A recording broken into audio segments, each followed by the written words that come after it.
ವಚನ ಸತ್ಯ ವಚನ, ಭೂಮಿಗೆ ಬಂದ ವಚನ. ವಚನ ಸತ್ಯ ವಚನ, ಭೂಮಿಗೆ ಬಂದ ವಚನ. ಆದಿಯಲ್ಲಿ ಇದ್ದ ವಚನ, ನಮ್ಮ ನೋಡ ಬಂದ ವಚನ. ವಚನ ಸತ್ಯ ವಚನ, ಭೂಮಿಗೆ ಬಂದ ವಚನ.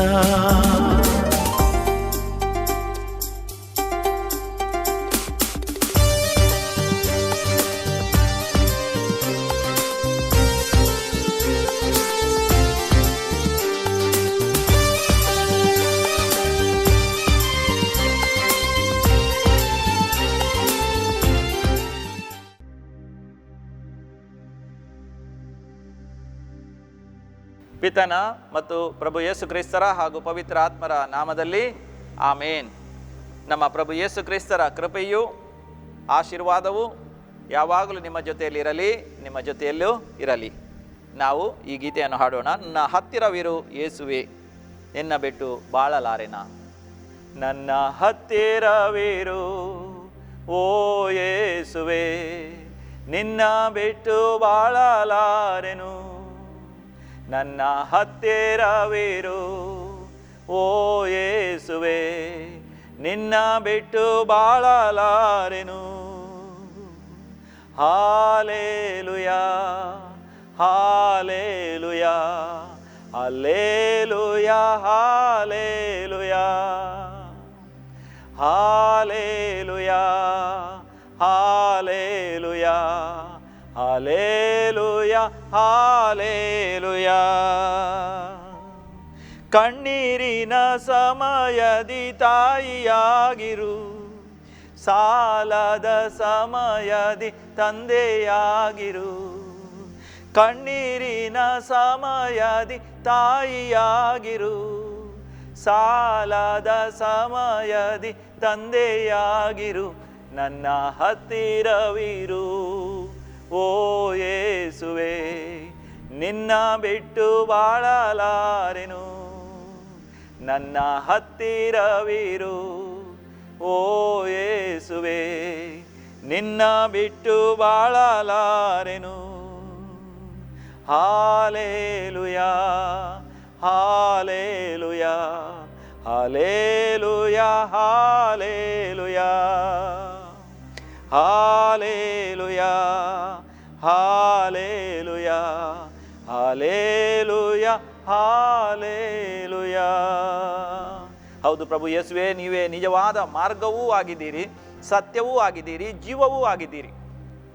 ನಿಮ್ಮನ್ನು ಹೊರತು ಬೇರೆ ಯಾವ ಸನ್ಮಾರ್ಗದಲ್ಲೂ ಕೂಡ, ಯಾವ ಮಾರ್ಗದಲ್ಲೂ ಕೂಡ ನಾವು ಸ್ವರ್ಗವನ್ನು ಪಡೆಯಲು ಅಸಾಧ್ಯ. ನೀವೇ ನಮಗೆ ನಿಜವಾದ ಸ್ವರ್ಗದ ಮಾರ್ಗವನ್ನು ತೋರಿಸಿದ್ದೀರಿ. ನೀವು ತೋರಿಸಿದಂತಹ ಬೆಳಕಿನ ಪ್ರಕಾಶದ ಆ ಮಾರ್ಗದಲ್ಲಿ, ಮಹಿಮೆಯ ಆ ಮಾರ್ಗದಲ್ಲಿ ನಾವು ನಡೆದು ನಿಜವಾದ ಸತ್ಯವನ್ನು ನಾವು ಅರಿತು ಆ ನಿಮ್ಮ ಸತ್ಯದಲ್ಲೇ ಜೀವವನ್ನು, ಯಥೇಚ್ಛವಾದ ಜೀವವನ್ನು ಪಡೆಯಲು ಸಾಧ್ಯ.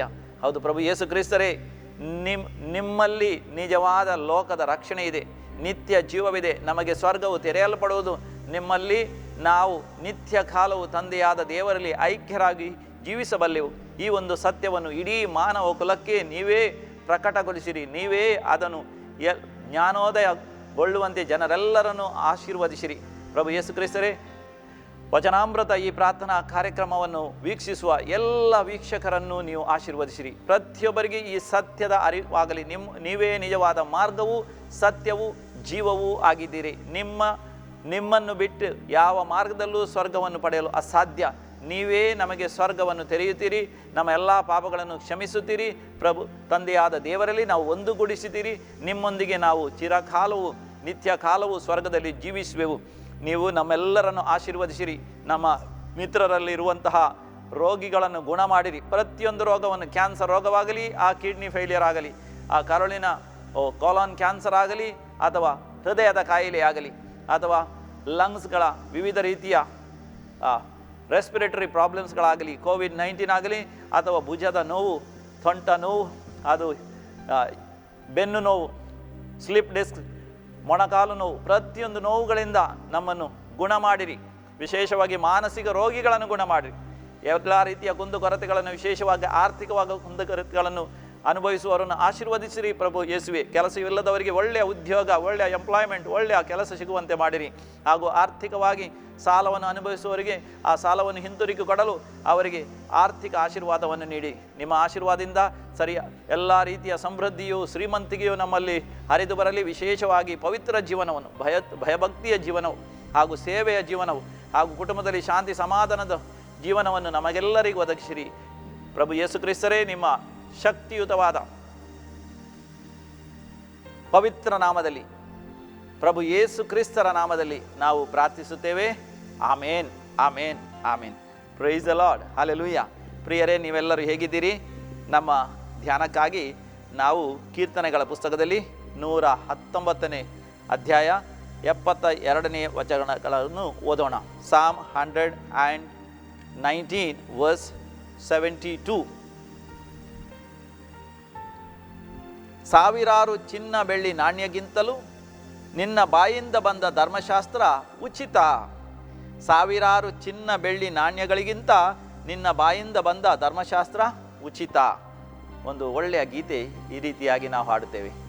ಸಾವಿರಾರು ಚಿನ್ನ ಬೆಳ್ಳಿ ನಾಣ್ಯಕ್ಕಿಂತಲೂ ಮುತ್ತು ರತ್ನಕ್ಕಿಂತಲೂ ನನಗೆ ದೇವರ ವಾಕ್ಯವೂ ಅತಿ ಪ್ರಿಯವಾಗಿದೆ. ನನಗೆ ದೇವರ ವಾಕ್ಯವೂ ಅತಿ ರಮ್ಯವಾಗಿದೆ. ಸಾವಿರಾರು ಚಿನ್ನ ಬೆಳ್ಳಿ ನಾಣ್ಯಕ್ಕಿಂತಲೂ ಮುತ್ತು ರತ್ನಕ್ಕಿಂತಲೂ ನನಗೆ ದೇವರ ವಾಕ್ಯವೂ ಅತಿ ಪ್ರಿಯವಾಗಿದೆ. ನನಗೆ ದೇವರ ವಾಕ್ಯವೂ ಅತಿ ರಮ್ಯವಾಗಿದೆ. Hallelujah, hallelujah, hallelujah, hallelujah, hallelujah, hallelujah, hallelujah, hallelujah, hallelujah, hallelujah. ಹೌದು ಪ್ರಿಯ ಸಹೋದರ ಸಹೋದರಿ, ನನಗಾದರೂ ದೇವರ ವಾಕ್ಯವು ಸಾವಿರಾರು ಚಿನ್ನ ಬೆಳ್ಳಿ ನಾಣ್ಯಕ್ಕಿಂತಲೂ ಹೆಚ್ಚು ಪ್ರಿಯವಾಗಿದೆ, ಹೆಚ್ಚು ನನಗೆ ಬೆಲೆ ಬಾಳುವಂತಹದ್ದಾಗಿದೆ. ಇಂತಹ ಒಂದು ವಿಶೇಷವಾದ ಥಿಂಕಿಂಗ್, ಆಲೋಚನೆ ನನ್ನಲ್ಲಿ ಬರಲು ನಮ್ಮ SVD ಸಂಸ್ಥೆಯ ಸಂಸ್ಥಾಪಕ ಆರ್ನಾಲ್ಡ್ ಜಾನ್ಸನ್, ಸಂತ ಆರ್ನಾಲ್ಡ್ ಜಾನ್ಸನ್ರಿಂದ ನನಗೆ ಅದು ಪ್ರಕಟವಾಯಿತು. ಸಂತ ಆರ್ನಾಲ್ಡ್ ಜಾನ್ಸನರು 1837ನೇ ಇಸ್ವಿಯಲ್ಲಿ ಜರ್ಮನಿಯಲ್ಲಿ ಹುಟ್ಟಿದರು. ಅವರು ತೀರಿ ಹೋದದ್ದು 1909ನೇ ಇಸ್ವಿಯಲ್ಲಿ ಜರ್ಮನಿಯಲ್ಲಿ. ಅವರು ಹುಟ್ಟಿದ್ದು ಒಂದು ಸಾಧಾರಣವಾದ ಬಡ ಕುಟುಂಬದಲ್ಲಿ.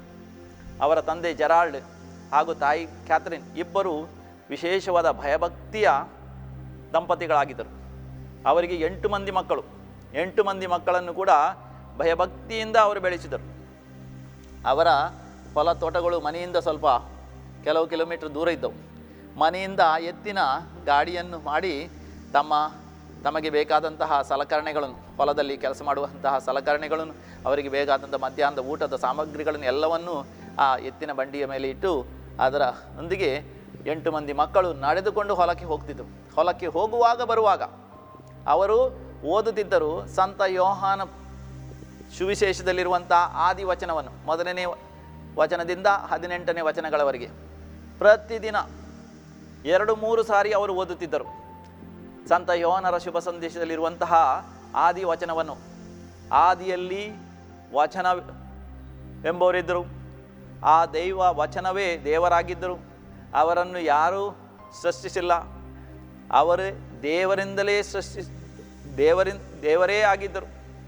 ಸಮಸ್ತವು ಅವರಿಂದಲೇ ಉಂಟಾಯಿತು. ಸೃಷ್ಟಿಯಲ್ಲಿರುವಂತಹದ್ದು ಯಾವುದು ಕೂಡ ಅವರ ಮುಖಾಂತರವಲ್ಲದೆ ಸೃಷ್ಟಿಸಲ್ಪಡಲಿಲ್ಲ. ಸೃಷ್ಟಿಸಲ್ಪಟ್ಟಂತಹ ಎಲ್ಲ ವಸ್ತುಗಳು ಅವರಿಂದ ಜೀವವನ್ನು ಪಡೆದರು. ಆ ಜೀವವೇ ಮನುಕುಲದ ಬೆಳಕಾಯಿತು, ಪ್ರಕಾಶವಾಯಿತು. ಆ ಪ್ರಕಾಶವು, ಬೆಳಕು ಕತ್ತಲೆಯಲ್ಲಿ ಪ್ರಕಾಶಿಸ್ತದೆ. ಈ ಲೋಕದ ಕತ್ತಲೆಯು ಅದನ್ನು ನಾಶ ಮಾಡಲಿಕ್ಕೆ ಅದಕ್ಕೆ ಅಸಾಧ್ಯವಾಯಿತು. ಈ ರೀತಿಯಲ್ಲಿ ದೇವರ ವಾಕ್ಯವನ್ನು ಅವರು ಪ್ರತಿದಿನ ಓದುತ್ತಿದ್ದರು, ಪ್ರತಿದಿನ ಹೇಳುತ್ತಿದ್ದರು, ಪ್ರತಿದಿನ ಆ ದೇವರ ವಾಕ್ಯದ ಮೇಲೆ ಧ್ಯಾನಿಸ್ತಿದ್ದರು. ಧ್ಯಾನಿಸುತ್ತಾ ಅವರು ಚಿಕ್ಕವರಿರುವಾಗಲೇ ಅವರ ಹೃದಯದಿಂದಂತಹ ಹೊರಹೊಮ್ಮಿದ ಒಂದು ಪ್ರಾರ್ಥನೆ. ಆ ಪ್ರಾರ್ಥನೆಯಾಗಿತ್ತು, ಪಾಪದ ಕತ್ತಲೆ ಹಾಗೂ ನಾಸ್ತಿಕತೆಯ ಅಂಧಕಾರ ದೇವರ ವಾಕ್ಯದ ಹಾಗೂ ಪವಿತ್ರಾತ್ಮರ ಬೆಳಕಿನಲ್ಲಿ ಸಂಪೂರ್ಣವಾಗಿ ಹೋಗಲಾಡಿಸಬೇಕು. ಹಾಗೂ ಪ್ರಭು ಯೇಸು ಕ್ರಿಸ್ತರ ದಿವ್ಯ ಹೃದಯವು ಪ್ರತಿ ಮನುಷ್ಯರ ಹೃದಯದಲ್ಲಿ ನೆಲೆಗೊಳ್ಳಬೇಕು. Amen. Praise the lord. Hallelujah. ಎಂತಹ ಒಂದು ವಿಶೇಷವಾದ ಪ್ರಾರ್ಥನೆ ಇದೇ ಆರ್ನಾಲ್ಡ್ ಜಾನ್ಸನರ ಮನಸ್ಸಿನ ಆಲೋಚನೆ, ಯೋಜನೆ, ಗುರಿಯಾಗಿತ್ತು. ಪಾಪದ ಕತ್ತಲೆಯನ್ನು ಹೋಗಲಾಡಿಸಬೇಕು, ನಾಸ್ತಿಕತೆಯ ಅಂಧಕಾರವನ್ನು ಹೋಗಲಾಡಿಸಬೇಕು. ಯಾವ ರೀತಿಯಲ್ಲಿ? ದೇವರ ವಾಕ್ಯವನ್ನು ಪ್ರಕಟಿಸುವುದರಿಂದ ಹಾಗೂ ಪವಿತ್ರಾತ್ಮರ ಅಭಿಷೇಕದಿಂದ. ಇದರ ಗುರಿಯಾಗಿದೆ, ಉದ್ದೇಶವಾಗಿದೆ, ಪ್ರಭು ಯೇಸು ಕ್ರಿಸ್ತರ ದಿವ್ಯ ಹೃದಯವು ಪ್ರತಿಯೊಬ್ಬರ ಹೃದಯದಲ್ಲಿ ನೆಲೆಗೊಳ್ಳಬೇಕು. ಪ್ರತಿಯೊಬ್ಬರು ಪ್ರಭು ಯೇಸು ಕ್ರಿಸ್ತರ ಹೃದಯವನ್ನು ತಮ್ಮ ಹೃದಯದಲ್ಲಿ ಇಟ್ಟುಕೊಂಡು ಜೀವಿಸಬೇಕು. ಹಲ್ಲೆಲೂಯಾ. Price the lord. ಆಗ ನನಗೆ ನೆನಪಾಗ್ತದೆ, ಒಬ್ಬ ಸಹೋದರ ಗ್ಲೆನ್ ಎಂಬವರು ಈ ದಿನಗಳಲ್ಲಿ ಬಹರಿನಿಂದ ಬಂದರು. ಇಲ್ಲಿ ಬಂದು ಅವರೊಂದು ಸಾಕ್ಷ್ಯವನ್ನು ಕೊಡ್ತಾ ಇದ್ದಾರೆ. ಅವರು ತನ್ನ ಹೆಂಡತಿಯೊಂದಿಗೆ 3 ಮಕ್ಕಳೊಂದಿಗೆ ಬಹರಿನಲ್ಲಿ ಕೆಲಸ ಮಾಡ್ತಾ ಇದ್ದಾರೆ. ಕೋವಿಡ್ ಆರಂಭವಾದಾಗ 2020ನೇ ಇಸ್ವಿಯ ಮೊದಲಿನ ತಿಂಗಳುಗಳಲ್ಲಿ ಅವರು ತಮ್ಮ ಕೆಲಸವನ್ನು ಕಳೆದುಕೊಂಡರು. ಹೆಂಡತಿಗೆ ಒಂದು ಚಿಕ್ಕ ಕೆಲಸ ಇದೆ, ತನಗೆ ಕೆಲಸ ಇಲ್ಲ. ಒಂದು ಚಿಕ್ಕ ಕೋಣೆಯಲ್ಲಿ ಅವರಿದ್ದಾರೆ. ಆ 3 ಮಂದಿ ಮಕ್ಕಳನ್ನು ಶಾಲೆಗೆ ಕಳಿಸಬೇಕು, ಬೆಳೆಸಬೇಕು. ಸಂಬಳ ಇಲ್ಲ, ಹೆಂಡತಿಯ ಸಂಬಳ ಬಹಳ ಕಡಿಮೆ, ಆರ್ಥಿಕವಾದ ದುಸ್ಥಿತಿ, ಸಮಸ್ಯೆ, ಏನು ಮಾಡೋದೆಂದು ಗೊತ್ತಾಗೋದಿಲ್ಲ. ಊರಿಗೆ ಬರಲಿಕ್ಕೆ ಲಾಕ್ಡೌನ್. ಆ ದಿನಗಳಲ್ಲಿ ಒಂದು ಅವಕಾಶ ಇದ್ದರೂ ಕೂಡ ಫ್ಲೈಟ್ ಟಿಕೆಟಿಗೆ 2 ಲಕ್ಷ 3 ಲಕ್ಷ, ಅದು 5 ಮಂದಿಗೆ ಬರಲಿಕ್ಕೆ, 3 ಮಕ್ಕಳು ಹಾಗೂ ಗಂಡ ಹೆಂಡತಿಗೆ. ಏನು ಮಾಡೋದೆಂದು ಗೊತ್ತಾಗಲಿಲ್ಲ. ಅಂತಹ ಸಮಯದಲ್ಲಿ ಅವರು ಕಣ್ಣೀರು ಸುರಿಸುತ್ತಿದ್ದಾಗ ಹಾಗೂ ತನ್ನ ತಾಯಿಯೊಡನೆ ಮಾತನಾಡುವಾಗ, ತಾಯಿಯವರ ದೈವಿಕ ಕರೆಯ ಕೇಂದ್ರದಿಂದ ಪ್ರತಿದಿನ ಬೆಳಿಗ್ಗೆ ಅರ್ಧ ಗಂಟೆ ಆರಾಧನೆ, ಪವಿತ್ರ ದಿವ್ಯ ಸತ್ಪ್ರಸಾದದ ಆರಾಧನೆ ಹಾಗೂ ಅರ್ಧ ಗಂಟೆ ದಿವ್ಯ ಪೂಜಾ ಬಲಿ, ಈ ಕಾರ್ಯಕ್ರಮವನ್ನು ಯೂಟ್ಯೂಬ್ನಲ್ಲಿ ನಾವು ಟೆಲಿಕಾಸ್ಟ್ ಮಾಡ್ತೇವೆ. ಆ ಲಿಂಕನ್ನು ಅವರಿಗೆ ಕಳಿಸಿದರು. ಪ್ರತಿದಿನ ಆ ಲಿಂಕ್ನ ಮುಖಾಂತರ ಯೂಟ್ಯೂಬ್ನಲ್ಲಿ ಆರಾಧನೆಯಲ್ಲಿ ಭಾಗವಹಿಸುವುದು ಹಾಗೂ ದಿವ್ಯ ಪೂಜಾ ಬಲಿಯಲ್ಲಿ ಭಾಗವಹಿಸುವುದು ಅವರ ಪ್ರತಿದಿನದ ಒಂದು ಕೆಲಸವಾಯಿತು. ಯಾಕೆಂದರೆ ಅವಳು ಬಹಳ ಜಿಗುಪ್ಸೆಗೊಂಡು ಜೀವನವೇ ಬೇಡ, ಆತ್ಮಹತ್ಯೆ ಮಾಡುವುದೇ ಒಳ್ಳೆಯದೆಂದು ಆಲೋಚಿಸ್ತಿತ್ತು. ಅದರ ಸಂಗಡ ಕೆಲವರು ಅವರಿಗೆ ಹೇಳಿದರು, ನಿಮ್ಮ ಅದೃಷ್ಟ ಸರಿಯಿಲ್ಲ, ನಿಮಗೆ ಯಾರೋ ಏನೋ ಮಾಟ ಮಂತ್ರ ಮಾಡಿದ್ದಾರೆ. ಇಂತಹ ಒಂದು ಕೆಟ್ಟ ಆಲೋಚನೆಗಳನ್ನು ಕೂಡ ಅವರ ಮನಸ್ಸಿನಲ್ಲಿ ಹಾಕಿದರು. ಆದರೆ ಯಾವಾಗ ಅವರು ಆರಾಧನೆಯಲ್ಲಿ ಭಾಗವಹಿಸಲು ಆರಂಭಿಸಿದರು, ಯಾವಾಗ ದೇವರ ವಾಕ್ಯಗಳನ್ನು ಕೇಳಲು ಹಾಗೂ ದೈವಿಕ ಕೆರೆಯ ಕೇಂದ್ರದಿಂದ ಟೆಲಿಕಾಸ್ಟ್ ಆಗುವಂತಹ ಆ ಧ್ಯಾನ ಕೂಟಗಳಲ್ಲಿ, ಆನ್ಲೈನ್ ಧ್ಯಾನ ಕೂಟಗಳಲ್ಲಿ ಭಾಗವಹಿಸಲು ಆರಂಭಿಸಿದರು, ದೇವರ ವಾಕ್ಯವು ಅನ್ನು ಹೆಚ್ಚು ಹೆಚ್ಚು ಅವರು ಆಲಿಸಿದರು. ದೇವರ ವಾಕ್ಯವನ್ನು ಹೆಚ್ಚು ಹೆಚ್ಚು ನಂಬಿದರು. ಅಷ್ಟರವರೆಗೆ ಅವರ ದೇವರ ವಾಕ್ಯಗಳನ್ನು ಓದಿದವರೇ ಅಲ್ಲ, ಪವಿತ್ರ ಪುಸ್ತಕವನ್ನು ತೆರೆದವರೇ ಅಲ್ಲ. ದೇವರ ವಾಕ್ಯ ಹೆಚ್ಚು ಹೆಚ್ಚು ತನ್ನ ಮನಸ್ಸಿನಲ್ಲಿ ಅವರು ಇಟ್ಟುಕೊಂಡಾಗ ಅವರ ಜೀವನವೇ ರೂಪಾಂತರಗೊಂಡಿತು. ಜೀವನದಲ್ಲಿ ದೇವರ ಅನುಭವ ಅವರಿಗೆ ಹೆಚ್ಚು ಹೆಚ್ಚಾಯಿತು. ದೇವರ ಮೇಲೆ ನಂಬಿಕೆ ಅವರಿಗೆ ಹುಟ್ಟಿತು. ಅವರಿಗೆ ಸಿಕ್ಕಿದಂತಹ ದೇವರ ವಾಕ್ಯ ರೋಮಿಯರಿಗೆ ಬರೆದಂತಹ ಪತ್ರ 10ನೇ ಅಧ್ಯಾಯ 11ನೇ ವಚನ, ರೋಮನ್ಸ್ ಚಾಪ್ಟರ್ 10 ವರ್ಸ್ 11. ದೇವರನ್ನು ನಂಬಿದವರು ಎಂದಿಗೂ ನಾಚಿಕೆಗೇಡು ಆಗುವುದಿಲ್ಲ. ದೇವರನ್ನು ನಂಬದವರು ಎಂದಿಗೂ ನಿರಾಶೆಗೊಳ್ಳುವುದಿಲ್ಲ. ದೇವರನ್ನು ನಂಬಿದರು. ಆ ಸಮಯದಲ್ಲಿ ಅವರು ಪ್ರಾರ್ಥಿಸುವಾಗ ಅವರು ಹೇಳ್ತಾರೆ, 3 ತಿಂಗಳುಗಳಲ್ಲಿ, ಆ ದಿನಗಳಲ್ಲಿ ಎಲ್ಲರೂ ಕೆಲಸಗಳನ್ನು ಕಳೆದುಕೊಳ್ತಿದ್ರು, ಲೂಸಿಂಗ್ ಜಾಬ್ಸ್. ಆದರೆ ಅವರಿಗೆ ಒಂದು ಮಲ್ಟಿನ್ಯಾಷನಲ್ ಕಂಪನಿಯಿಂದ ಇಂಟರ್ವ್ಯೂ ಬಂತು, ವಿದೇಶದ ಕಂಪನಿಯಿಂದ. ಆ ಕಂಪನಿಯಲ್ಲಿ ಆ ಇಂಟರ್ವ್ಯೂನಲ್ಲಿ ಅವರು ಪಾಸ್ ಆದರು ಆನ್ಲೈನ್ನಲ್ಲೇ. ಹಾಗೂ ಅವರಿಗೆ ಇಮಿಡಿಯೇಟ್ಲಿ ಕೆಲಸ ಸಿಕ್ಕಿದ್ದು. 4ನೇ ತಿಂಗಳಿಂದ ಒಳ್ಳೆಯ ಸಂಬಳ ಸಿಗಲಿಕ್ಕೆ ಶುರುವಾಯಿತು. ಮೊದಲು ಸಿಕ್ಕುವಂತಹ ಸಂಬಳಕ್ಕಿಂತ 3 ಪಟ್ಟು ಹೆಚ್ಚು, 300% more, 3 times more salary he started getting. And then ಅವನ ಆರ್ಥಿಕ ಸ್ಥಿತಿ ಸುಧಾರಿಸಿದ್ದು ಮಾತ್ರವಲ್ಲ, ಈ ದಿನಗಳಲ್ಲಿ ಅವರಿಗೆ ಕ್ಯಾನಡಾಕ್ಕೆ ಹೋಗಲಿಕ್ಕೆ ಆಫರ್ ಸಿಕ್ಕಿತು. ಅದನ್ನು ಸ್ವೀಕರಿಸಿದ್ದಾರೆ. ಎಲ್ಲ ವೀಸಾ ಎಲ್ಲ ಪ್ರಾಸೆಸಿಂಗ್ ಆಗೋದಕ್ಕೆ ಊರಿಗೆ ಬಂದಾಗ ದೈವಿಕ ಕರೆಯ ಕೇಂದ್ರಕ್ಕೆ ಬಂದು ಸಾಕ್ಷಿ ಹೇಳಲು ಅವರು ಬಂದಿದ್ದಾರೆ. Hallelujah, praise the lord, hallelujah.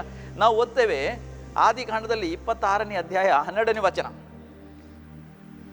Book of Genesis chapter 26 verse 12.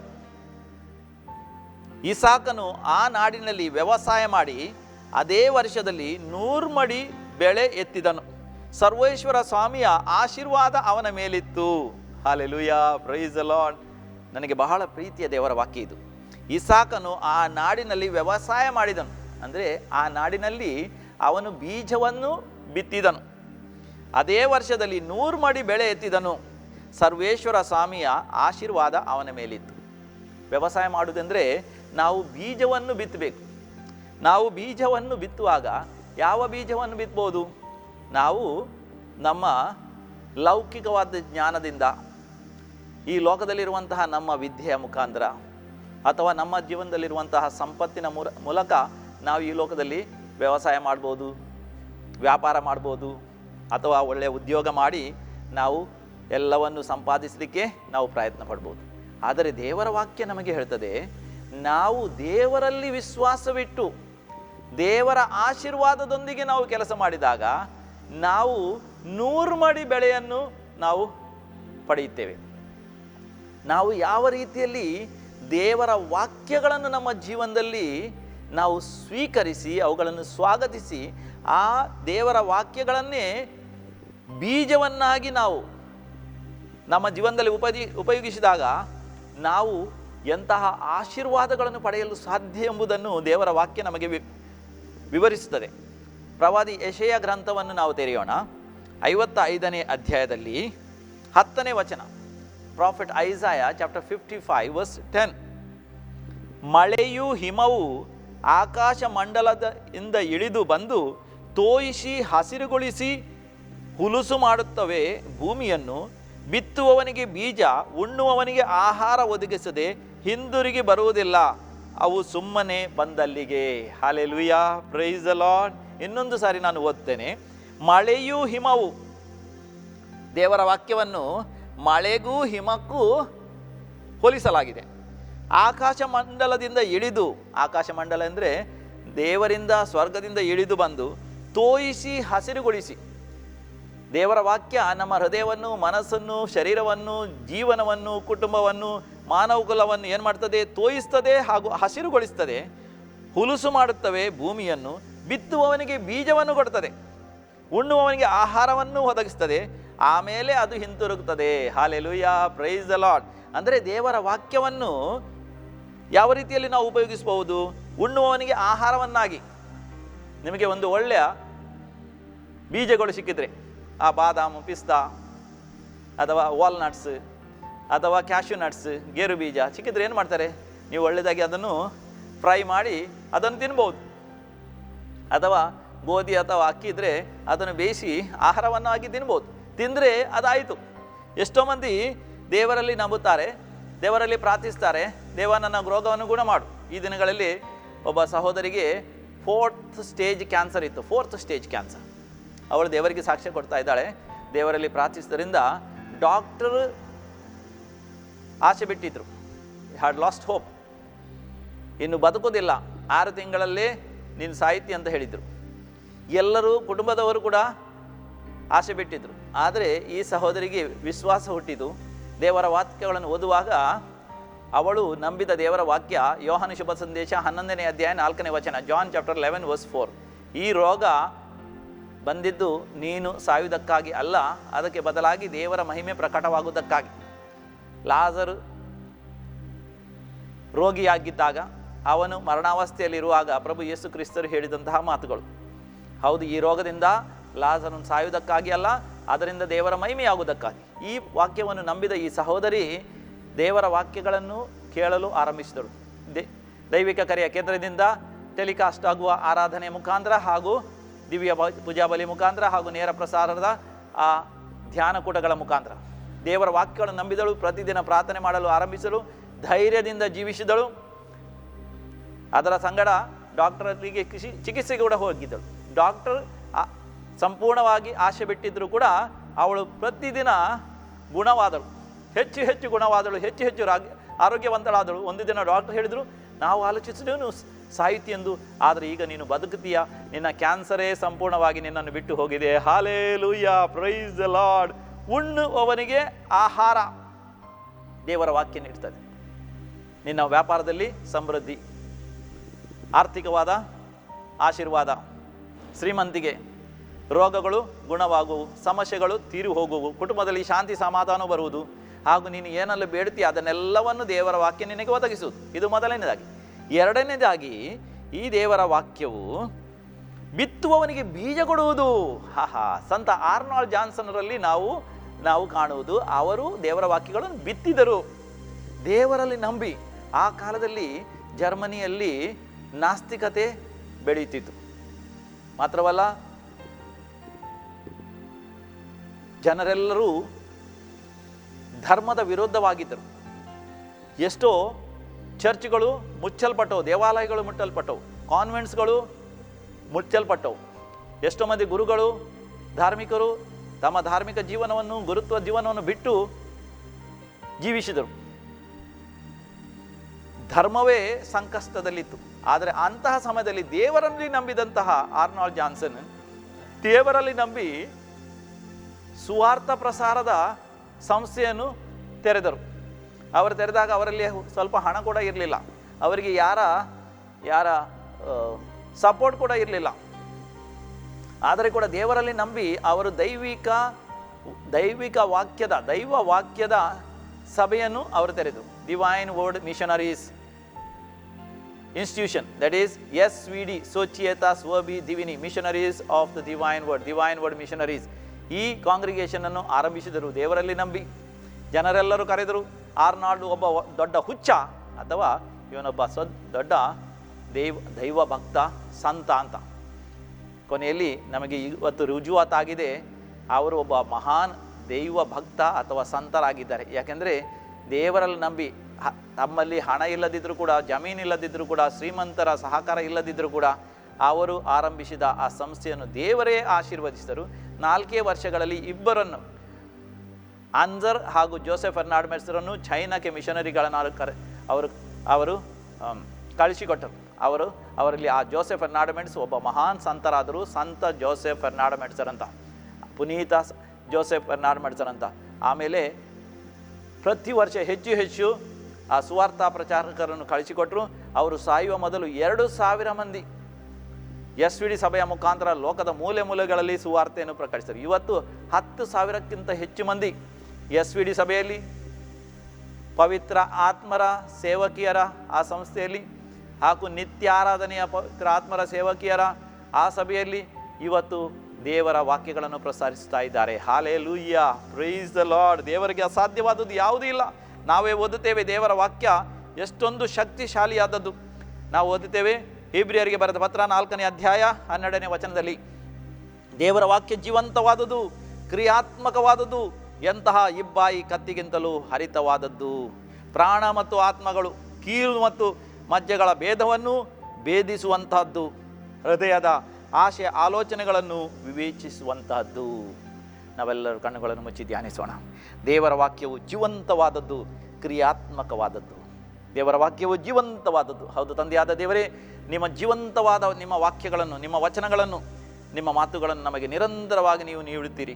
ಪವಿತ್ರ ಪುಸ್ತಕದಲ್ಲಿ ನಾವು ಓದುತ್ತೇವೆ, ಪ್ರಭು ಯೇಸು ಕ್ರಿಸ್ತರ ಮುಖಾಂತರ ನೀವು ನಿಮ್ಮನ್ನೇ ನಮಗೆ ಪ್ರಕಟಗೊಳಿಸಿದ್ದೀರಿ. ನಿಮ್ಮ ವಾಕ್ಯಗಳನ್ನು ನಾವು ಪ್ರೀತಿಸುತ್ತೇವೆ ತಂದೆಯಾದ ದೇವರೇ. ನಿಮ್ಮ ವಾಕ್ಯಗಳಲ್ಲಿ ನಮಗೆ ಸ್ವಸ್ಥತೆ ಇದೆ. ನಿಮ್ಮ ವಾಕ್ಯಗಳಲ್ಲಿ ನಮ್ಮ ಎಲ್ಲ ರೋಗಗಳು ಗುಣವಾಗುವು. ನಿಮ್ಮ ವಾಕ್ಯಗಳಲ್ಲಿ ನಮಗೆ ಜ್ಞಾನೋದಯವಿದೆ. ನಿಮ್ಮ ವಾಕ್ಯಗಳಲ್ಲಿ ನಮಗೆ ಎಲ್ಲ ದುಷ್ಟ ಚಟಗಳಿಂದ ಬಿಡುಗಡೆ ಇದೆ. ನಿಮ್ಮ ವಾಕ್ಯಗಳಲ್ಲಿ ನಮಗೆ ಸಮೃದ್ಧಿ, ಶ್ರೀಮಂತಿಕೆ, ಪ್ರತಿಯೊಂದು ಒಳ್ಳೆತನ ಇದೆ. ನಿಮ್ಮ ವಾಕ್ಯಗಳನ್ನು ನಾವು ಪ್ರೀತಿಸುವಂತೆ, ನಿಮ್ಮ ವಾಕ್ಯಗಳನ್ನು ನಮ್ಮ ಜೀವನದಲ್ಲಿ ಬೀಜವನ್ನು ಬಿತ್ತಿದ ಹಾಗೆ ನಾವು ಬಿತ್ತಿ, ನಾವು ನಮ್ಮ ಜೀವನದಲ್ಲಿ 100 ಪಟ್ಟು ಬೆಳೆಯನ್ನು ಪಡೆಯುವಂತೆ, ಅಂದರೆ ನಮ್ಮ ಜೀವನದಲ್ಲಿ ನಾವು ಹೆಚ್ಚು ಪವಿತ್ರರಾಗುವಂತೆ, ಹೆಚ್ಚು ನಿಮ್ಮ ರಕ್ಷಣೆಯನ್ನು ನಾವು ಪಡೆದು, ನಿತ್ಯ ಜೀವವನ್ನು ಪಡೆದು, ಈ ಲೋಕದಲ್ಲಿ ಸಾರ್ಥಕವಾದ ನಿಮಗೆ ಮಹಿಮೆ ತರುವಂತಹ ಜೀವನವನ್ನು ಜೀವಿಸಲು ನಮ್ಮೆಲ್ಲರನ್ನೂ ಹರಸಿರಿ. ಆಮೇನ್. ಪರಲೋಕದಲ್ಲಿರುವ ನಮ್ಮ ತಂದೆಯೇ, ನಿಮ್ಮ ನಾಮಕ್ಕೆ ಸ್ತೋತ್ರವಾಗಲಿ. ನಿಮ್ಮ ರಾಜ್ಯವೂ ಬರಲಿ. ನಿಮ್ಮ ಚಿತ್ತವೂ ಪರಲೋಕದಲ್ಲಿ ನೆರವೇರುವ ಪ್ರಕಾರ ಈ ಭೂಲೋಕದಲ್ಲಿಯೂ ನೆರವೇರಲಿ. ನಮ್ಮ ಅನುದಿನದ ಆಹಾರವನ್ನು ಇಂದು ನಮಗೆ ಕೊಡಿರಿ. ನಮಗೆ ತಪ್ಪು ಮಾಡಿದವರನ್ನು ನಾವು ಕ್ಷಮಿಸುವ ಪ್ರಕಾರ ನಮ್ಮ ಪಾಪಗಳನ್ನು ನೀವು ಕ್ಷಮಿಸಿರಿ. ನಮ್ಮನ್ನು ಶೋಧನೆಗೆ ಒಳಪಡಿಸದೆ ನಮ್ಮನ್ನು ಎಲ್ಲ ಕೇಡಿನಿಂದ ರಕ್ಷಿಸಿರಿ, ನಮ್ಮ ಸರ್ವೇಶ್ವರ. ಆಮೇನ್. ಕರ್ತರು ನಿಮ್ಮೊಡನೆ ಇರಲಿ. ಸರ್ವಶಕ್ತ ದೇವರು, ಪಿತ ದೇವರು, ಪ್ರಭು ಯೇಸು ಕ್ರಿಸ್ತರು ಹಾಗೂ ಪವಿತ್ರ ಆತ್ಮರು ನಿಮ್ಮೆಲ್ಲರನ್ನು ಆಶೀರ್ವದಿಸಲಿ. Amen. Praise the lord. Hallelujah.